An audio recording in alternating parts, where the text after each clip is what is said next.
হ্যাঁ মা বলো, কি করছিস মা? এই তো দুপুরের খাবার খেয়ে উঠলাম। তা বলছি, বাবা জীবন কি বাজার করেছিল আজকে? আমি তো কাতলা মাছ খেতে ভালোবাসি, তোমার জামাই আজকে কাতলা মাছ এনেছিল, সেটাই রান্না করেছিলাম। সুমি, আচ্ছা মা, আমি রাখছি, তোমার জামাই চলে এসেছে। তুমি চলে এসেছো, যাও হাত মুখ ধুয়ে নাও, আমি খাবার বাড়ছি। ওই শোনো, তুমি তোমার মাকে এভাবে মিথ্যে বললে কেন? কাতলা মাছ তো দূরের কথা, এখন আমি তোমাকে দুবেলা ডাল ভাত ছাড়া কিছুই দিতে পারছি না। যেই খাবারগুলো তুমি একদিন পছন্দই করতে না, সেই খাবারগুলো আমার জন্য তোমাকে খেতে হচ্ছে। দেখো, আমি কোনোদিনও চাই না আমার বাবা মার কাছে তোমায় ছোট করতে।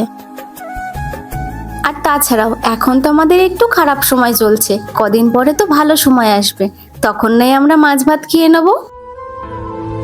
আর এইটুকুনি যদি আমি মানিয়ে নিতে না পারি, তাহলে তোমায় ভালোবেসে বিয়ে করেছিলাম কেন বলো? আর তোমায় অত কিছু ভাবতে হবে না, আমি তোমায় ছেড়ে কখনোই যাব না।